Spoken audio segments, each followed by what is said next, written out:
I'm Claire Sternberg. I'm your host for today. I'm also a member of Student Academic Success Programs here at John Jay. I'm also part of the Apple Core program, which is why I'm super excited to host today. We have two former Apple Core students on our panel today. I think we have some apples in the room. I was gonna say, like, if you can drop an apple emoji in the chat, because I wasn't sure if you can, but then I saw that there was an apple emoji. So if you're an apple, feel free to drop an apple, say hello so we know who's in the room. Anyway, I'm super excited that you're here. We've designed these explorations of your future self events with first year students and sophomores in mind. But really, it's a great thing for any student who wants to take a closer look at a particular academic or professional area. There's those apples. Fantastic. Love it. These are great opportunities for students that want to explore a variety of careers, first year or not. In this event, as well as the other events, we're hoping that you'll get a better sense of what you're interested in and also want to pursue in the future, which you can implement as soon as next semester, right? When you're planning your courses, you're thinking about majors and minors. We hope that this series of events will help you make some informed choices. All right. Today, specifically, we're going to be exploring your future self in law, politics, and policy, otherwise known as LPP. You're going to hear about our panel's journey to where they are now. You'll be considering the different career paths within LPP, and you'll get your questions answered. And we already have a bunch of questions. Thank you to those of you who have submitted in advance. Before we get started, I just want to take a second to recognize and thank Tamar Montuma for all of her work putting this event together. So a round of applause for Tamar, and for the SAS team for all the work that went to planning today. On that note, I want to introduce our panelists and also give them a few minutes to better introduce themselves.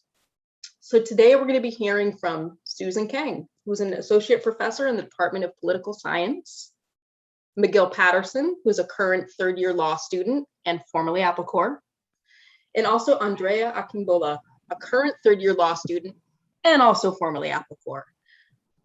Without further ado, I want to give our panelists a really warm welcome and ask them to introduce themselves further. My name is Professor Susan Kang, and I've been teaching at John Jay since 2008. So I've been here for a while. And I am here to talk to you about career paths in the field of politics, public affairs, government relations, any questions you might have about the political science major, which is the most popular major for students from John Jay who get accepted to law schools, and political science and law and society. I'm also here to talk to you about like public interest type jobs, like working in the union movement, any questions that you might have about this, as well as what I know as someone who's advised many students, written many letters for students who went on to law schools. My name is Megil Patterson, and just so everybody knows, you can call me Gil. That's usually what I go by. Graduated from John Jay now 3 years ago, went straight into law school. So whatever 3 minus 21 would mean is when I got out of John Jay. But I'm here to talk to you about my little journey to law school, answer questions about what the experience is like, which I think is probably the most important thing, especially being African-American, Black in Iowa, going to law school. So definitely we'll talk a lot about that, because I think what's important is not just, everyone probably knows if they're interested in law or want to go into this field that it's difficult, it's hard, you know that part.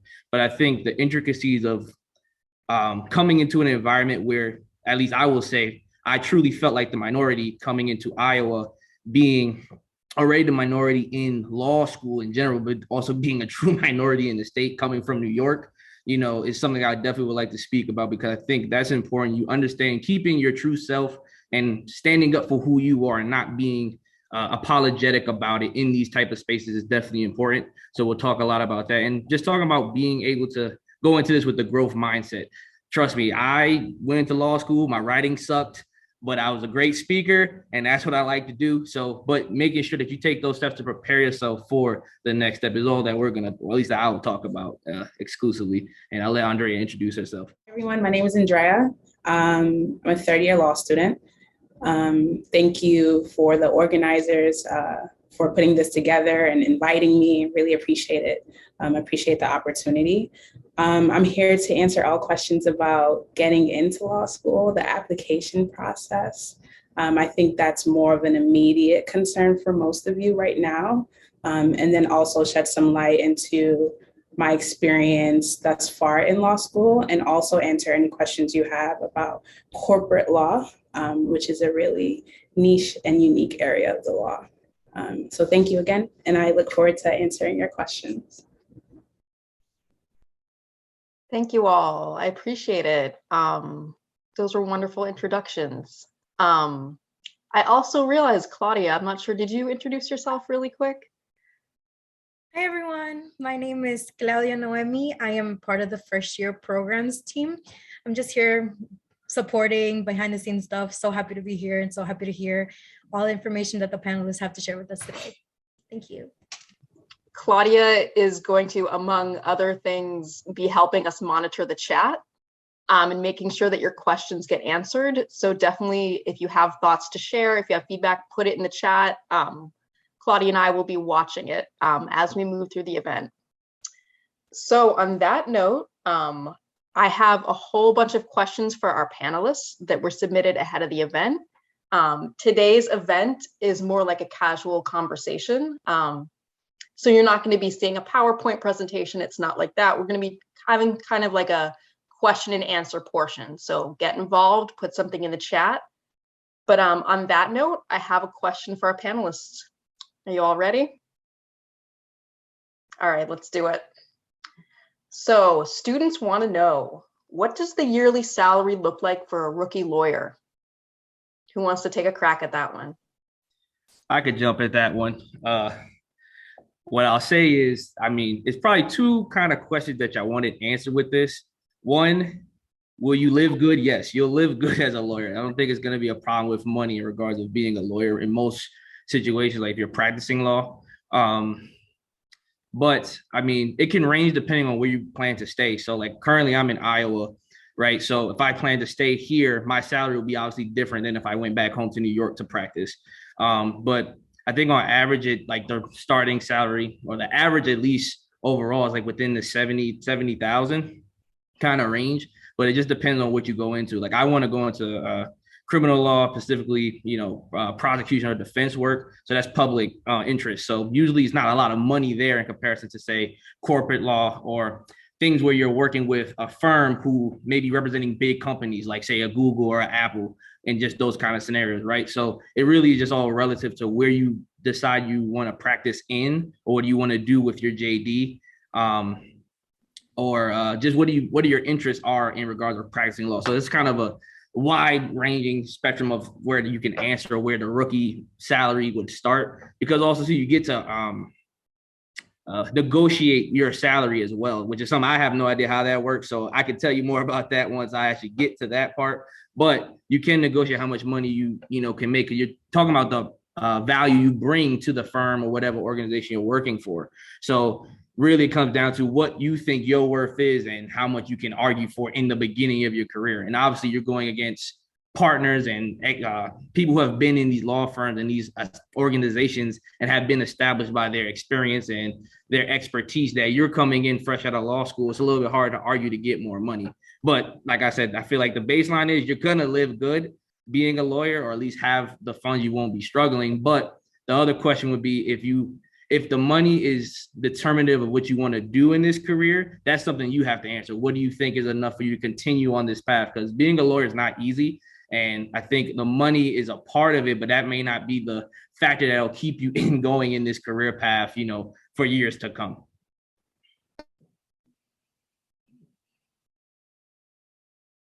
Excellent. Do our other panelists want to add anything to that, or should we move on? We have questions are coming in the chat. Oop. I can add just a bit, just to give some motivation, if you would call it that. As Megil said, I think there's a wide spectrum depending on the type of law that you decide to practice. As he mentioned, starting salary usually, regardless of the area of law, is usually around that 70.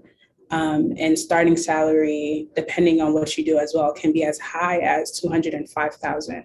That's starting right out of law school. No experience other than working a summer job and working during the semester. Your starting salary post-graduation, passing the bar, can be as high as 205. As Megil said, giving some context, that might differ depending on the city that you're practicing in.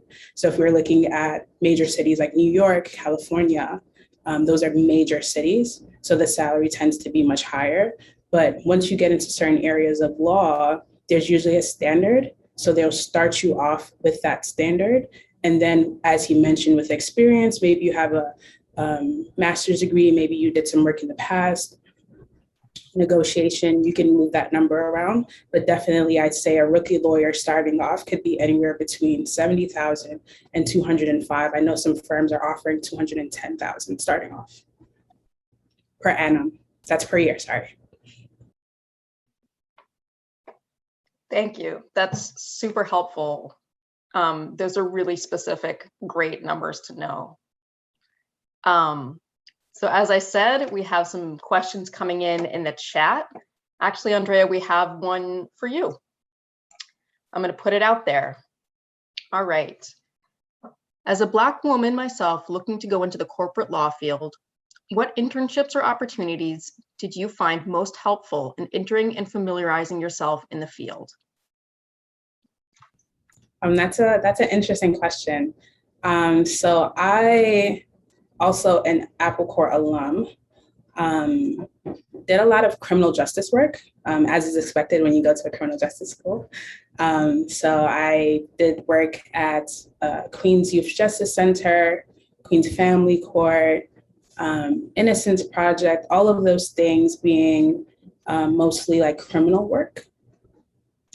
And I went into law school thinking that I would want to practice criminal law. And then I took criminal law and I realized that that's definitely not something I want to do. Took the class and I was like, I'd be very happy if I never enter a courtroom again. I'd be very ecstatic if I never enter a courtroom. So that's kind of how I decided to venture into corporate law. So I had zero corporate law experience prior to law school, zero. And then when I got to law school, that's when I realized that this is potentially something that I'd want to pursue. So then I got an internship at a bank and then a firm. And that's where my corporate law experience kind of grew. And then working at the SEC, which handles all stocks.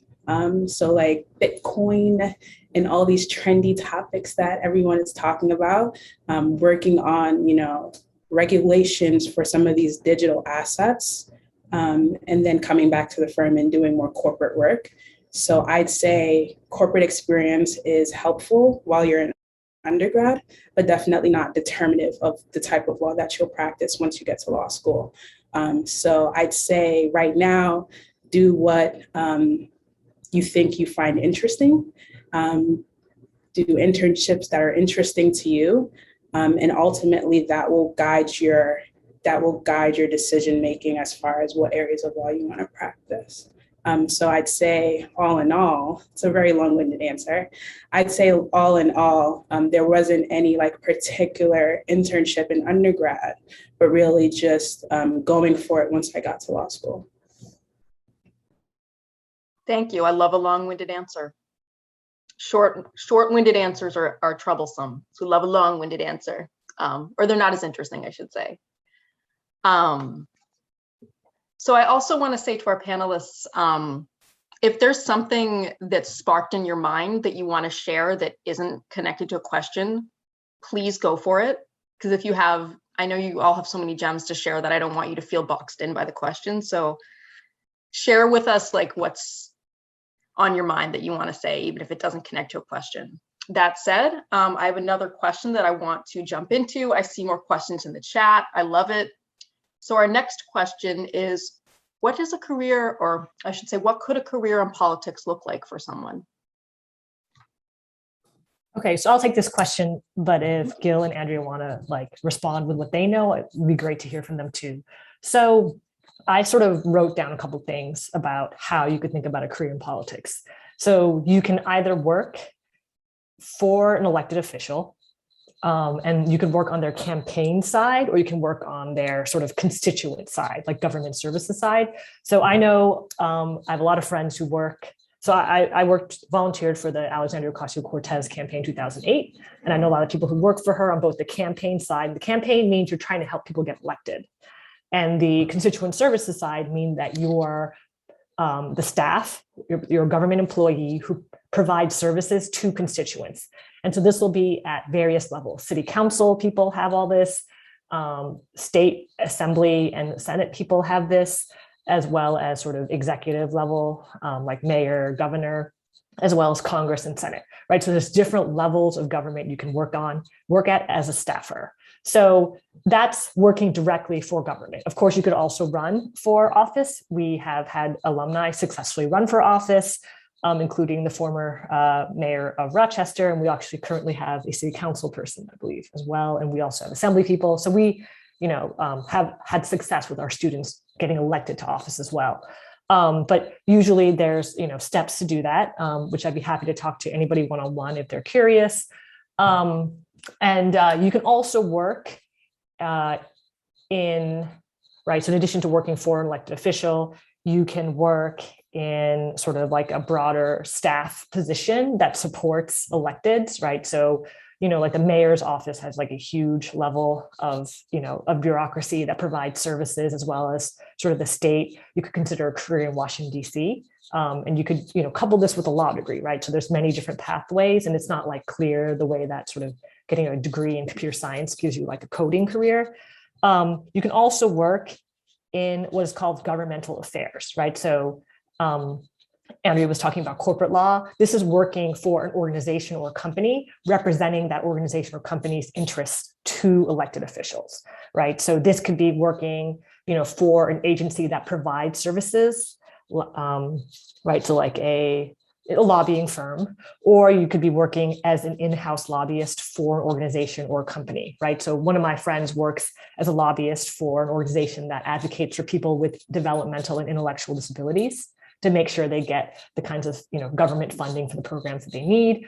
And I have before that, he was working as a lobbyist for like a construction company to make sure that the government was providing certain kinds of construction contracts for like building roads and government buildings, that kind of thing. So government affairs is like a great way to both use your understanding of the way the government works and to work in the private sector. And just like working in the corporate world, there's more opportunities to make money doing these kinds of things. And the other thing that people do as well is they work in communications, political communications. So if you're somebody who likes the idea of speaking to press, to writing press releases, if you want to like be on TV talking about issues, which is something that I've done, but I do it all for free, then that's another opportunity as well. So you got to think about your strengths, like what you like to do. Do you like talking to people to help them get services? Would you like to be elected yourself? Like, what are your passions? Or the idea of like making policy, like on behalf of an organization excites you. There's just like a lot of different ways to think about it. And you want to think about your strength and what sort of your energy, your personality is like.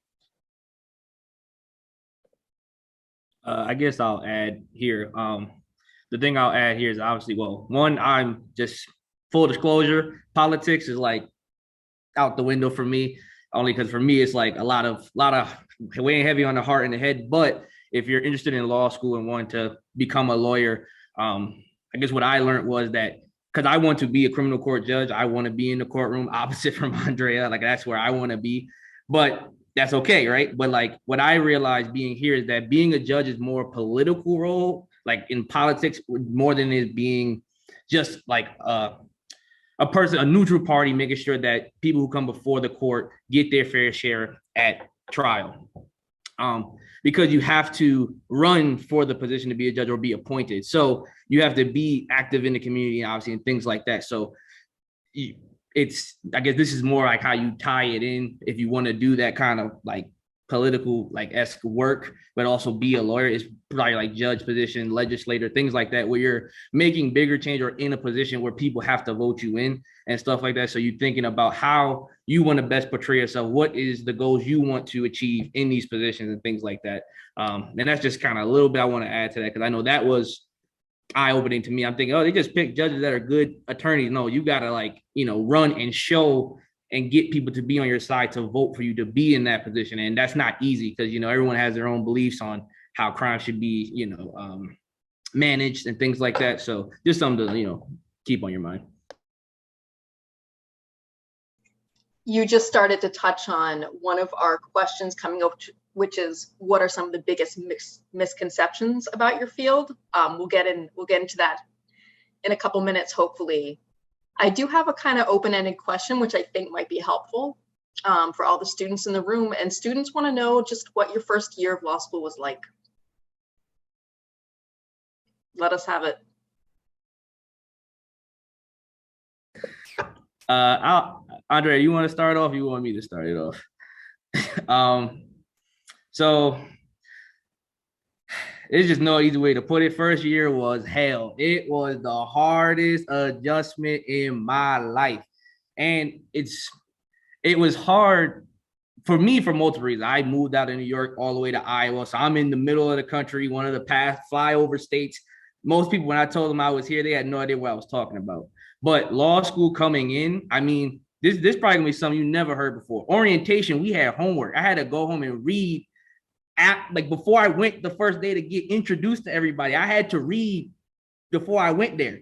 Like you had work from day zero before you got in there. So now imagine getting work, every day for the first year. And it's just, you are just thrown in the deep end of the pool, trying to figure out how to swim. You have no idea what the words mean anymore. You have no idea what the point of this case was. So you're just really, I think the best phrase that my professor told me, he said it was like trying to drink water out of a firing hose, like a fire hydrant. It was just so much information that you just can't obtain it all. And it's also not realistic to obtain it all, but you're just trying your best to grasp with these big new concepts that you don't really get to talk about anywhere else. And honestly, there's no way to really prepare for the first year just because it's so much and everyone learns differently and has their own approach to it. And you're going to find yourself finding different challenges that you face that someone before you, your upperclassmen, may not have faced. Because my class, I came in, it was 5 Black students. One of my upperclassmen, she was the only Black student. So now when we're talking about the difference of a 1L year, that's completely different because I felt like I had at least a little community that I can band with. Meanwhile, when she was here, she may not have felt that. So the thing is just when you go into law school, that first year, you're just hit with so much information and you have to adjust not only to the content you're learning and trying to decipher through, you also have to learn how to now navigate this new social sphere that you're in, because a lot of the people here have family that have been to law school, are lawyers, are judges. Meanwhile, I'm the first in my family to think about going to law school, let alone actually be here, right? So I have nobody to fall back on. I have to figure out a lot of stuff on my own. And it's just so much and it's no way to really describe what it's like night in and day out, what it's like, because each class comes with its own issues of what you're reading through. And then law school, I think the biggest misconception that I'll also answer now will be that you don't pick an area of law in law school. You study everything. So I want to be a criminal attorney. I don't get to pick just all criminal law classes where I will feel comfortable and feel happy. No, you're learning contracts. You're learning torts. I don't even know what torts means when they first said that to me. Trust me, you won't either, right? You're learning a bunch of stuff that you I didn't know this was a thing, or didn't even know I needed to know this was a thing, right? So you're really just thrown in and you just have to figure it out. And I think the biggest problem with law school is that you're in a place where you feel like you can't ask for help. I mean, they made it so don't talk to nobody about when you're doing this, because that's an honor code violation. Don't do this, because it's I felt like I couldn't talk to anybody. And then when I even asked questions, professors weren't answering them. I'm like, okay, so for the test, should I focus on studying these things or should I just study all of this? They're like, yeah, I can't tell you that because that would be unfair what do you mean unfair? I'm asking in the whole classes here. Like this would help us all being able to know what I can condense and focus on studying, because every class has so much information. So it's like, even when I felt like I was asking for help, not just sitting there trying to figure it out, I didn't get an answer. So I know for me, it was difficult because I just felt like it was so many unanswered questions and I never got any resolution, and I just had to figure it out. And then also adding on top of that, all the social interaction I had to now learn how to navigate. Thank you. We have another entry for first year of law school.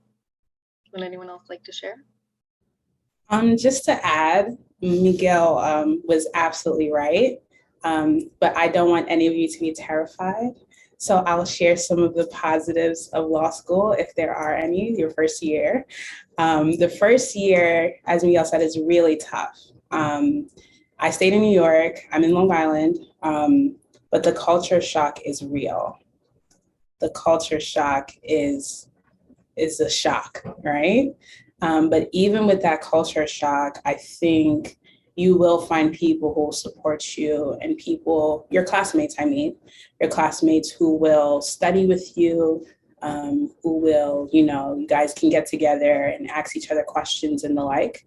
But universally, I think everyone, regardless of the law school that you go to, takes the same classes. So that's civil procedure, that's tort. Trust me, I still don't know what a tort is. I'm in my third year. Don't ask me what a tort is. I don't know.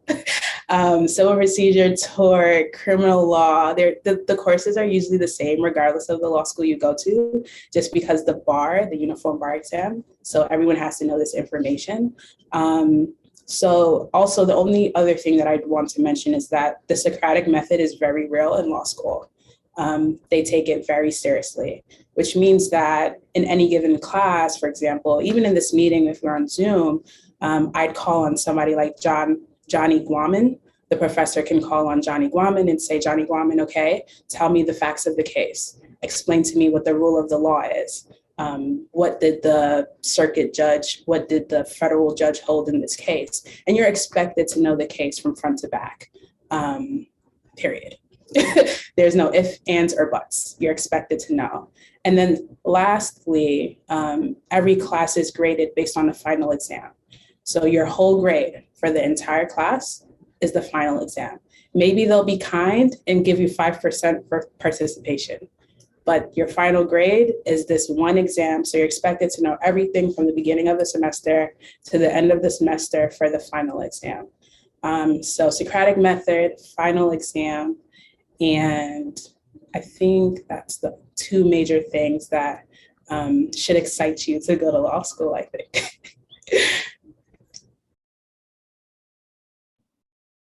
Hi, Claire. I just want to circle back to a question that I saw in the chat earlier. It's about applications for law school. And I think a lot of students here would be interested in knowing what the process is of applying for law school. Specifically, someone asked, like, what do Ivy League applications look like? But generally, like, what have applying to law school look like for y'all? How do you get into law school? Yeah.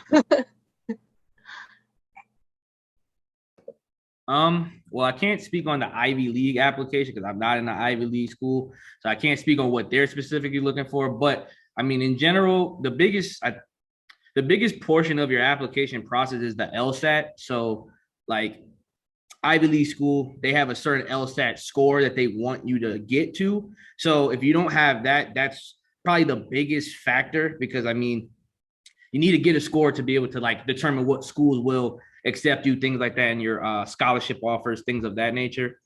But in general, what law schools are looking for, they're looking for just like any other school. Like when you're applying, they want to see, who are you as a person? What do you bring to like their institution? So, and I think this is an appropriate time for me to add this on.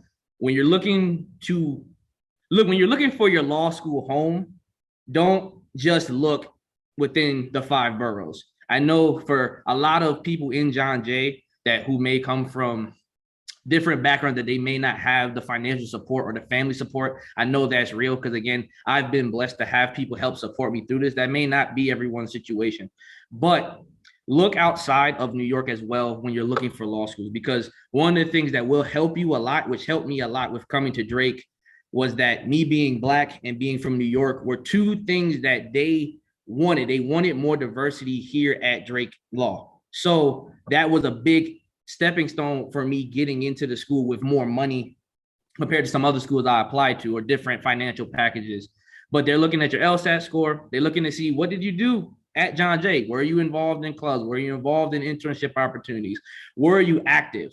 Right? Just like any other applicant, they want to see, what were you doing outside the classroom? But they definitely want to see what you were doing in the classroom. But just, I think the ultimate thing with law school, they're not looking for anything in particular. You're unique to the name to the right and left of you. You're your own person. So you're bringing something different than those people. And you just have to be able to articulate those things. So if you're interested in criminal law and the passion of changing politics and policy, whatever, put those things in your application, in your cover letters, and you have to explain who you are. Because I think the biggest thing that most of us don't realize, that when we're applying for schools, jobs, and things of that nature, the only thing they're going to see is that piece of paper in front of them or the words on their screen. They're not going to be able to hear you and see the inflections, the passion that you have for whatever it is you want to go do in life, right? So you have to be able to put that on paper and show them that you are the person they want here, because you're going to make their school look good, and they're going to help you by giving you the opportunity to get your JD. So it's definitely, a combination of things. And I think as long as you show them those things, I mean, you're well set into getting into law school. I think that, your application wouldn't have no problems.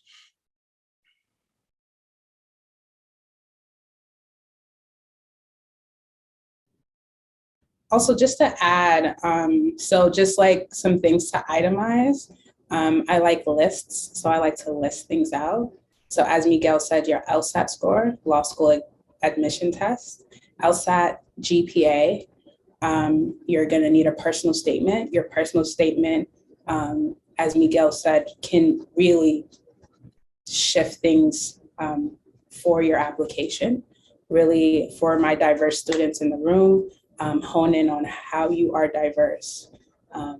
Law schools want diversity. This is a great time to enter the field of law. I'm just going to put that out there. This is an amazing time. Firms, organizations, schools are looking for diverse students, are looking for diverse employees. So LSAT score, GPA, they will look at your GPA. They will look at your resume, personal statement, cover letter. So those are some of the things that you want to get together for your application to law school. As somebody who's helped many students in the application process, but never been on the other side, let me just tell you, do some strategies about navigating your relationships and your strategies in your undergraduate years. Undergraduate GPA matters a lot. And unlike an LSAT, which you can study for once, that is going to be your 4 years of effort. So please take that seriously. And if that means that you have so many commitments, it's hard for you to get the grades that reflect your academic ability, take fewer classes. I cannot stress that enough, because unfortunately, a lot of selective law schools are not going to take the time to try to read a statement explaining why you don't think that your grades reflect your academic ability, right? They don't want to admit people. I always tell students, think about the perspective and the interests of the law school admissions person. They want to admit people who they think will succeed at their program and will pass the bar exam later. It's not that you're not smart or capable if your GPA isn't high, because we all know that we have a lot on our plates. But rather, if you have a GPA that doesn't demonstrate this, think about so a law school admission person has to go through lots and lots of applications. They may not be able to take the time to read exactly why your GPA doesn't reflect your academic ability. So I recommend that you're very strategic about the number of courses you take. I know that people want to finish quickly, but like I said, if you're working 40 hours a week, you've got childcare. I know I have to balance a lot of things. I know a lot of John Jay students do. Be strategic about how you take your courses. Take summer courses, take fewer courses, because you only get one shot at undergraduate. And I know some students who go on to get a master's degree, which can help them a little bit with the lower undergraduate GPA, but really undergraduate GPA matters. It doesn't mean you have a 4.0, but you're going to want to do the best you can to demonstrate your ability to somebody who's doing a quick scan of your application. Second, this is hard for a lot of John Jay students, and I'm really glad to be talking to first year students. Develop relationships with your faculty members. And I can't stress this enough because I get students asking me for letters and I don't remember who they are because they didn't say anything in class. And I'll go and I'll read their work and I'll see that they're really smart, but I can't talk about what they were like in a classroom. I can't speak about their personality, how dynamic and interesting they are, because they never got to know me. And that is not the fault of the student, but rather the conditions under which you all labor as students, right? So many of you have so many obligations that, of course, you come in, you take classes, you leave, right? You have so many things to juggle, right? If it means just talking to a faculty member for 5 minutes before or after class, that makes a difference. You know, you want to stand out in your professor's mind as like this really promising student, because then professors are willing to go above and beyond to do what they can to help you. And I can write a much better, richer letter that just glows about a student if that student has taken time to talk to me. Even if that conversation is, I don't understand what's going on in this class. What can I do to improve my study skills? This is like music to our ears. You may think you're bothering us, but you're not. We are here to help you succeed. And I know that under COVID, you know, it seems hard, but like asking for, you know, a Zoom office hour or to meet with us, like we don't get many of these requests, right? So please, we're here for you. Now I have something to say to you that's a little bit complicated. Adjunct professors are typically, they're the ones who teach lower level classes, and tenure track professors are those who teach like upper level classes. It's better to ask for a letter from a tenure track professor, an assistant, associate professor, and that's very unfair. But unfortunately, those letters tend to stand out a bit more because we're like more permanent members of the staff and we tend to have more experience in doing this. So think about this when you're making your choices. You're going to want to take classes with faculty who are full-time faculty, and you're going to ideally take classes with more than one of them. What else can I say? Please don't ask for a letter and say, I have like 5 days, right? You're going to want to I would recommend, I don't know how Gil and Andrea did this, but like the summer before you're going to be applying to law school, start letting people know what you need, you know, and ask for help on your personal statement, right? Ask a faculty to look at drafts, right? That's how you make things good, is by, you know, working on it for longer. Let your letter writers know, I'm going to want a letter, you know, and then we have this whole process where we upload letters to something called LSAT, the Law School Admissions Council. It's all very like, it's easy. We've done it all before, but we just need time, right? Because we have to grade exams and work on our syllabi, work on our research. So we just, like you, have things to juggle. So I always say minimum 2 weeks, ideally 1 month, but, you know, I say start in the summer before you apply for law school.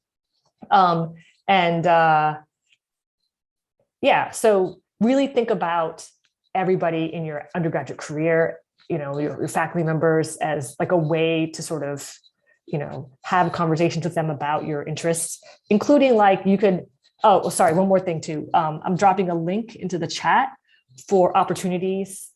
We have a judicial internship that the political science department runs, and I believe it is compensated, and you get to work with the judge. So if you want to know what like a courtroom is like, because some students decide this isn't for me, and it's great. Get as much information as you can about the world of law if you want to go there, because one of the things that our presenters have to talk about is that it's also a lot of debt often. So this is a commitment, right? You're going to want to think about this very seriously. But of course, law degrees are flexible. You don't have to go into law to do that if you do get a law degree. Consider the judicial internship, consider applying to, you know, you can work. I have a lot of students who work as paralegals to go work in a law firm to get a sense for what life in a law firm is like. So there's lots of different ways to get experience, make yourself stand out. Yeah, so feel free to message me by email too if you have any questions about this. And of course, rely on the Pre-Law Institute because they're really experts at this. Thank you so much, the three of you, for those hard truths. I think that information is super helpful. I definitely learned some things just listening to the three of you talk. So there's so many questions. I'm already panicking that we're not going to get to all of them. But I do have one that I wanted to get to that I just saw pop up in the chat. So it's kind of a long question, but I think between our panelists, I think we might be able to give this person some answers. So here it comes. I will be 49 when I start law school, and I'm nervous about getting hired after law school, even though all companies and private employers always say they don't discriminate. I'm worried about getting hired because of my age. I feel that firms and corporations look for younger people to come in and dedicate their lives to their work, when I already have a family and other responsibilities as well. Are there a lot of older students at your law schools? And this person says, I want to do what you do, Gil. So tell us about age in law. Yeah, I was actually reading that question, so that's perfect timing. So I was already prepared.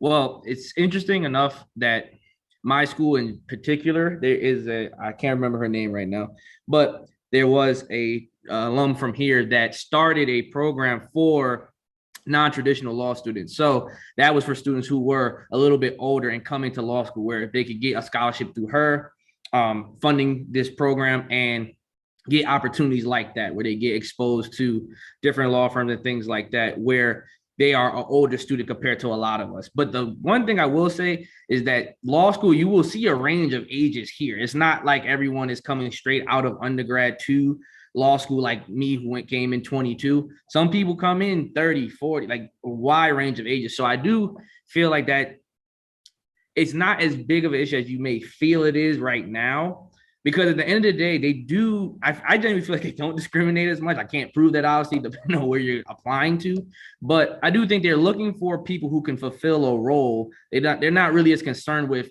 what other things you may be going through in life. As long as you can fulfill the things that they're looking for, I think that's really what they're most focused on. So, and especially if you want to go into criminal law, there's so many different avenues that need to be fulfilled. Like just being a public defender, people always need representation and do not have the money to hire an attorney in the criminal court setting. So there's always going to be positions open like that. So that's why I feel like, especially with the JD, you can use that anywhere. You don't have to go into anything specifically with practicing law. So you're in you have a position of power, some leverage in a lot of these different places you can go into. And I do feel like age is not as big of a factor as you may feel right now, because I see a lot of students here that are a lot older, have families, or in different positions in life.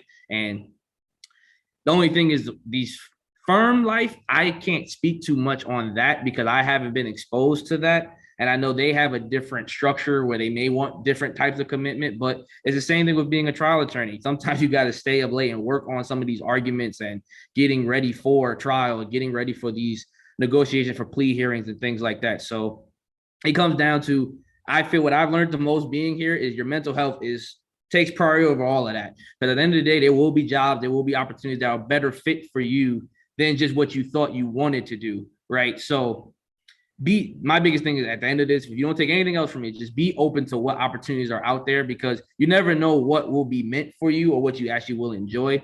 And I do think age isn't as big a factor today in regards of getting jobs in the legal field.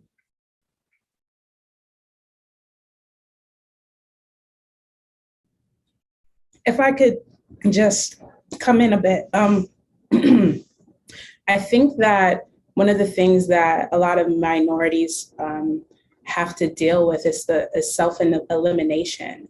Oftentimes, before we even get to the door, we self-eliminate, right? And I think one thing that I'd like to encourage you to do is to just shoot for it.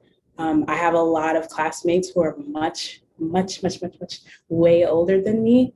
And I can tell you for a fact that employers don't see your age, but they see your experience. They see the tons of experiences, life experiences that you can bring to the job. So I'd say just a word of encouragement, don't self-eliminate. Age is, as Megil said, is not that big of a factor in a negative sense, but I think you bring a lot of experience that a young person my age that I don't have. So I definitely say that you should not be discouraged, but shoot for it.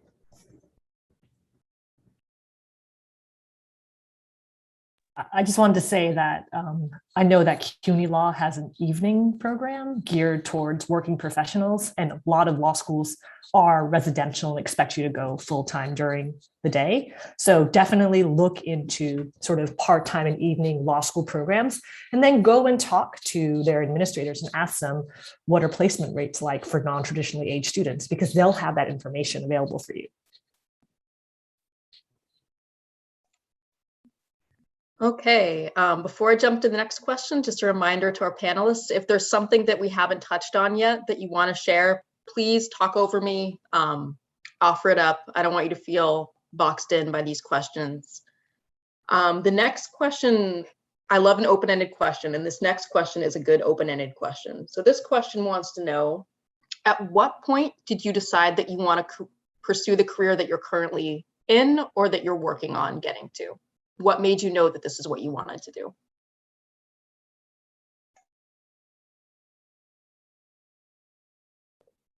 I'll start us off, I guess.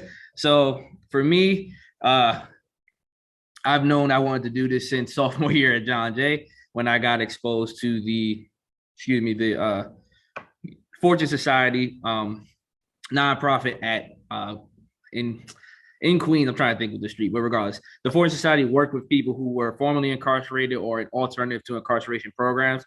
And that experience right there was the deciding factor for me to focus on becoming a judge, or at least going into the field of criminal law. Originally, I wanted to be a corrections officer or parole officer because I thought I could help people in the system and reintegrate back into society. But after different opportunities and talking to my different mentors, I come to realize that I would be really just fulfilling a system that is continuing to hurt us, people of color. So I focused on becoming a criminal lawyer and possibly a criminal court judge. And even since I've been here, I didn't do any criminal law related internships or opportunities until this year, because I knew that's what I wanted to do. So I said, let me do something else just to give it a chance, because it wouldn't be fair if I did all the criminal law stuff first and just knew that I already know that's what I want to do, but then at least give other opportunities a chance to see if that is something else I may be interested in. I worked at an insurance company, and a firm that focuses on wills and trusts. And I didn't really care for that stuff, but I did realize that I at least liked insurance related claims. So if I didn't want to do criminal, I at least have an option that I may pursue outside of that, or potentially maybe working in family law or doing stuff specifically with kids and juveniles.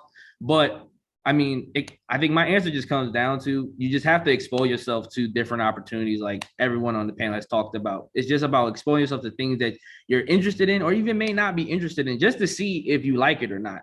And I've done mock trial stuff, and next semester I'll be at the Polk County prosecutor's internship, where I'll actually be able to try cases. So it's different opportunities while you're here to get exposed to stuff, but definitely while you're at John Jay, take advantage of all the opportunities that are there, because you won't know what you want to do until you just try it or do something related to it to see what is the next step. Because when I went into John Jay, I had no idea how to get to law school. Just like, I'm like, 3 more years of school? No, I don't want to do that. I don't want to spend that kind of money or dedicate that kind of time. But once I realized that I could get it funded, or what the steps were, it became easier and more obtainable. Before, it just seemed like, oh, that's just a lofty dream going to law school. No, it was obtainable, but someone needs to explain how it's obtainable. And hopefully we're able to do that. And of course, you have more questions. At least you can reach out to me after this. But it's just exposing yourself. That's just the biggest thing.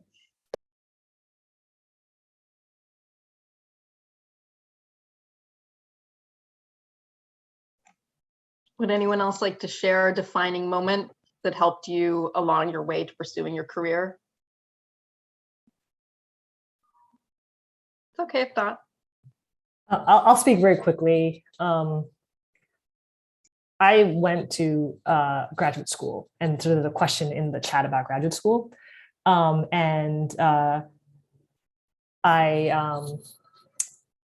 I think I decided I wanted to go to graduate school because I took a practice LSAT, and I was just like, I was like, and I talked to a lot of people who were, because I was a political science major, and many people go into political science, from political science into law school. And I was just like, I didn't like the test. I didn't want to study for it. And I also took a constitutional law class with a professor who was really, really hard, who used Socratic method. And I was like, I don't like this. I don't feel like I have the freedom to think about the questions that interest me.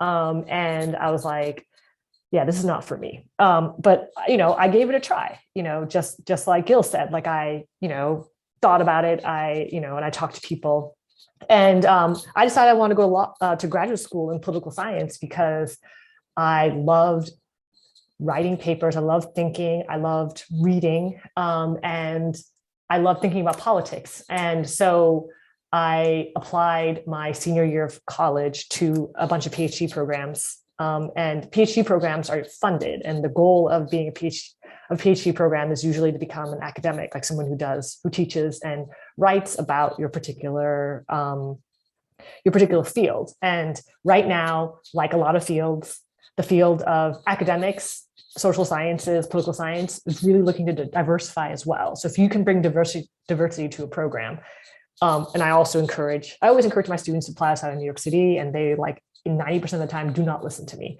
But I've had really good luck. One of my students went to a program in Europe, in Austria, and he's from the Dominican Republic and was raised in the Bronx. And that was a huge eye-opening thing for him. And so applying to graduate school is very similar to law school in that they care about your GPA, but instead of a LSAT, you take a GRE, but many programs are now getting rid of the GRE. So if you don't like taking tests, I took the GRE the day after 9/11. So I didn't do that well, and I wasn't going to take it again. Then, MA programs are also for you. It might be something for you, or PhD program. And then I also know students who go MA to JD route, especially we have an ICJ program here at John Jay. And we also have a human rights program, and students have done that as well because they wanted something between undergraduate and law school. And that's not necessarily recommended, but it was a path that they took. And so, I just think that when I looked around the world, I thought professors were the lives that I wanted to have. And then they all told me not to do it because it's very competitive. I think I made the right choice for myself.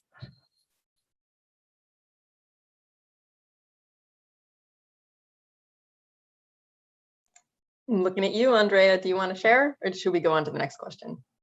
I mean, just to be quick, I don't, like I said before, I think my story is kind of weird just because I did a lot of criminal and then just quickly switched over to corporate, which is very different.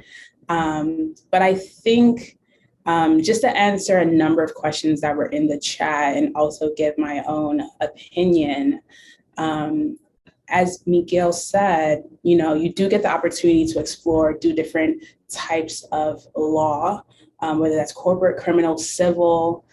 There's so many different things that you can do. And I definitely say, go for it. If there's a chance that you're interested, go for it. I went into law school with this really huge misconception that corporate lawyers are like old white men in a big office. And that's really not the case. And even if that is the case, even if that is what we're seeing, I think that should be a motivation to diversify the space. It shouldn't be a reason to back away, but a reason to get yourself in there and diversify that area of the law. So I definitely say that just go try your hands on it. I went into corporate law not knowing what I was doing, didn't know A from Z, A from B. I don't think I really know now still, but it's working out. It's working out thus far. So I'd say just go for it. If there's a chance that you're interested in civil law or corporate, just go for it. And if you have questions, feel free to reach out to me. I'd be happy to answer. Thank you all. To kind of bring it back, I have a question about your undergraduate years. So take a second to kind of scroll back in your mind. So this person wants to know, what helped you pick your undergraduate major? Did you graduate with the same major that you started with? Quick answer, nope, I did not. I changed my major. I think I'll answer this first before I talk about why I changed my major. Law school, there is no major that you need to have. However, there are majors that will better prepare you for law school, but there is no such thing as you have to do this to get into law school. But yes, a part of the application process that may be helpful to getting in, like, oh, he or she is already doing classes that involve similar work, like history, English, humanities, and justice, etc. But there is no such thing, because there's a person here who her major was dance and she's in here 3L with me about to graduate. So if that is the answer to anything, you can major in whatever you want. The whole point is just that's part of your application process. But I used to be, I believe, criminal justice, and then I switched to humanities and justice because, like I said, alluded to earlier, my writing, I still feel like it sucks. It's gotten much better, but I still feel like it's not up to par, up to my peers in maybe my harsh, strict critique of myself. But I switched to that major because it allowed me to focus on classes that would force me to write more. And I was deliberate on the classes I chose that would help me with my writing. Like, once you know what your goal is, you're going to do things to help you get there. And yes, I didn't want to take those writing classes, but that was the best decision I could have made, because at least when I got here, I didn't feel as far behind as I did before those classes. So I used to be criminal justice because I thought I would go more into the law enforcement route. But then once I realized I was going to go into law school, I figured I would change my major to something that would make sure that I'm preparing myself for, which I think another misconception, because of all the shows that we may watch, like Law and Order and stuff, you are not in the courtroom. I repeat, you are not in the courtroom as much as you may think you will be if you're going to practice any type of law that would get you in the courtroom. Most cases today settle, or they're taking a plea agreement because court takes too long. That's just the reality. And also, at my internship I'm at now, we talked about it a lot, that there's a trial penalty. Like, you exercising your right to go to trial, there's a penalty for it, because in that plea agreement, they're saying, hey, we're going to drop these charges if you just admit to this one. And they're saying, if you make me have to work anymore, I'm going to hit you with every charge I can hit you with, because I can. It's not even because it's wrong or being malicious. No, you committed these crimes allegedly, and I can charge you with them. So now you're looking at a different sentence. But the point is, though, that you're not in the courtroom as much. You are reading and writing and researching 90% of the time, which is something I wish I would have known, because I hate writing, but I like the other stuff to some degree. But these are things that you should know, and that because I knew this was my goal, that's why I changed my major. And again, going back to, you don't have to change your major. You can continue to do what you want to do now, but just know that it may affect the skill set you need for those next stages. Just to add, so I was a philosophy major, did lots of reading, Descartes, lots of philosophers, and I went into law school thinking I knew how to write. I was like, yeah, writing, that is my thing. Got to law school and I realized that legal writing is a completely different language. It's a foreign language. It's not the same.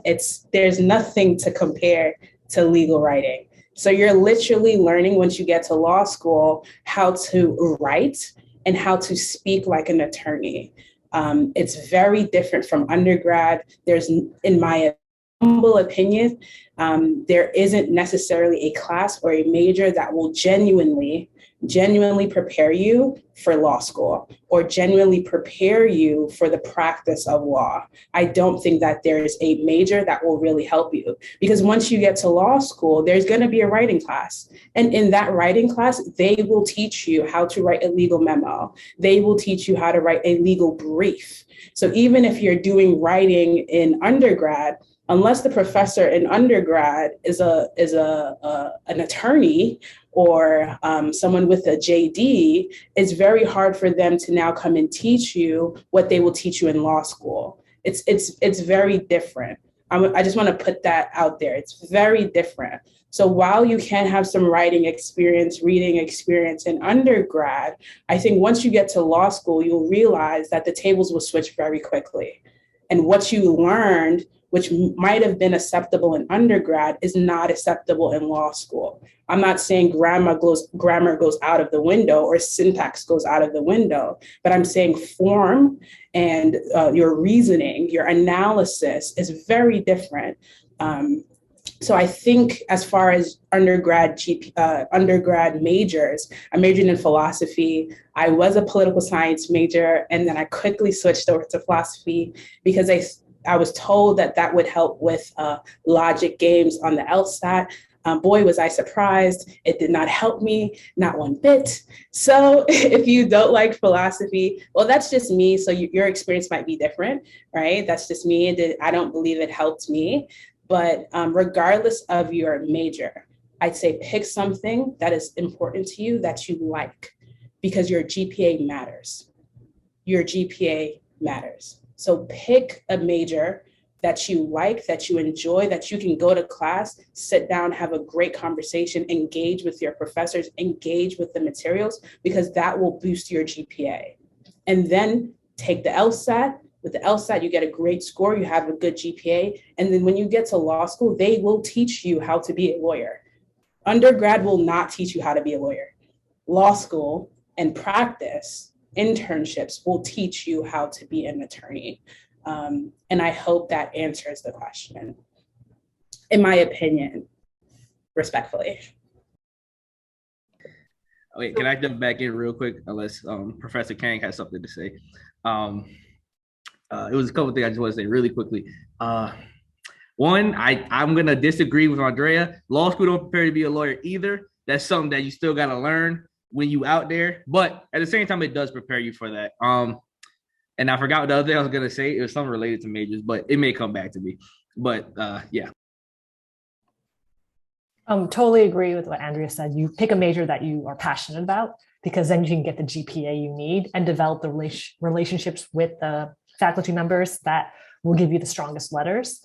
And then my recommendation, if you're not sure, is to take gen eds that are in departments that you might want to major in, because that way, if you decide this class has told me that, English is not for me, you've already got a gen ed taken care of, right? So just be strategic about which classes you pick. Like I teach a class on globalization.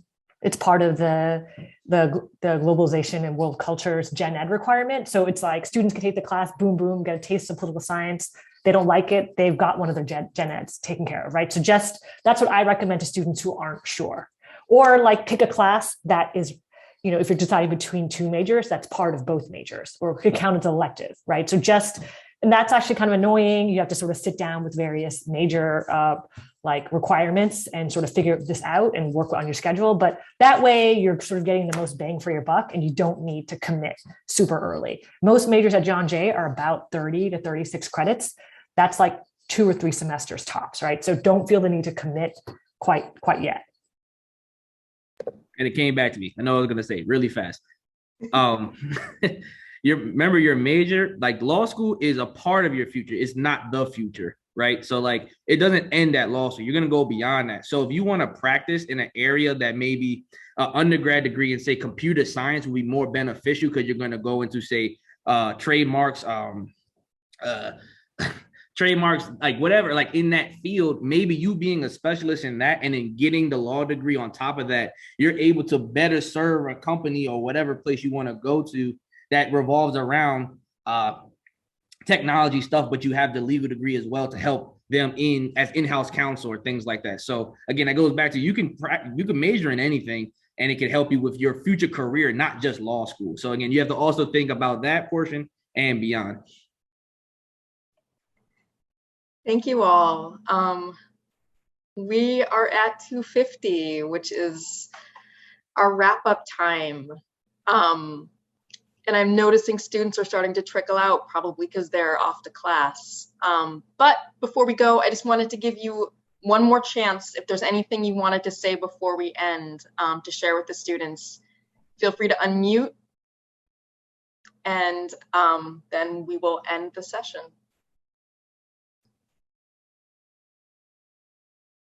I know I'm putting you on the spot. No, I got you. So we're going to do one of these. So now these are all like the graduating classes at my school.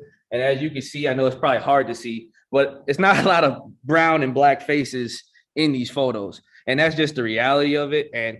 But my goal is, even though I want to practice, I do think my goal is to do more stuff like this, to get people informed, because the only way we can make change and be impactful is if more people are in on this fight. So don't be afraid of going to a space where you are different or you're the only person there. Because I know if I would have had that mentality, I wouldn't have came out to Iowa and had the opportunity I had.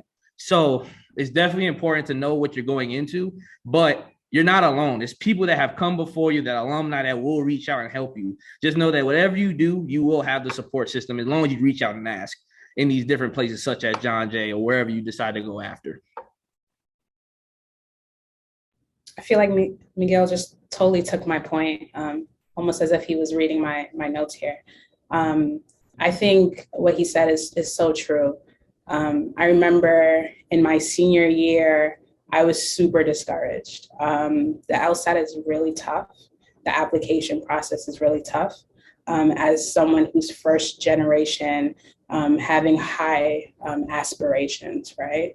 In my mind, I was like, I want to go to an Ivy League. I want to go to Harvard. I want to go to Yale. And those just weren't the doors that were opening to me. And I was very discouraged. And I was at a point where I thought it would be best for me to take a year off and reapply. But because of my support system, Natalie is here, my support system, Natalie, my Apple Core team, and then some other people in my life, I pushed forward and I went to law school. So I think that while I do not wish it upon anyone to have a tough time, tough times happen, right? And I never want anyone to be discouraged when that application process comes around. You don't get the LSAT score that you want. Even without a perfect score in the LSAT, you can be amazing. You can do amazing things in your community. You can still get into law school. Don't let anyone tell you that you can only get into law school with a certain LSAT score. It's a lie, okay? You can get into law school. Even with a low score, you can get into law school, you can do great, and you can make it to corporate America, okay? We can do it, right? So I definitely want everyone to know that regardless of what may come up in the application process, it's going to be really tough. I remember studying for the LSAT 9 to 7 on some days throughout the entire summer. So it can be really tough, but I don't want that to be a defining factor. Don't say, oh, I didn't get my LSAT score, so maybe law school is not for me. That's definitely not the case. Apply, and lean on the resources. Reach out to me, reach out to Gil, reach out to, I'm sure Apple Core will help you even if you're not in Apple Core because they're just that nice. So that's a major plug for Apple Core. Natalie especially, feel free to bother her at any point in time because that's what I do. So you should feel free to do that. I'm giving you permission to do that. So just feel free to reach out to her as well. Just want to say very quickly that also, if you're not sure, it's okay to take a year or two off after graduating and then apply. And if you are too overwhelmed your senior year to apply, like most people don't go to grad school, law school straight after undergraduate. And I know it feels like, oh, I have to wait a year, 2 years. In your mind, that feels like, oh, I'm like missing out, but careers are very long. So don't put so much pressure on yourself right now. You have plenty of time to make decisions and you will make the right decision for yourself. So, be kind to yourself is my one piece of advice. All right. There's not enough thanks in the world for you three. We so appreciate hearing from you all and the heart and the creativity that you brought to this conversation. We can't thank you enough. On that note, it's 2:55. Before we go, I just want to send a special thank you and hello from the Apple Core team to our alumni. Yeah, I think that's it. I see students are heading off to their next class. So thank you all so much for being in the room today. We appreciate you, and we really appreciate the time that you took today and everything you brought to this conversation. So take care, everyone.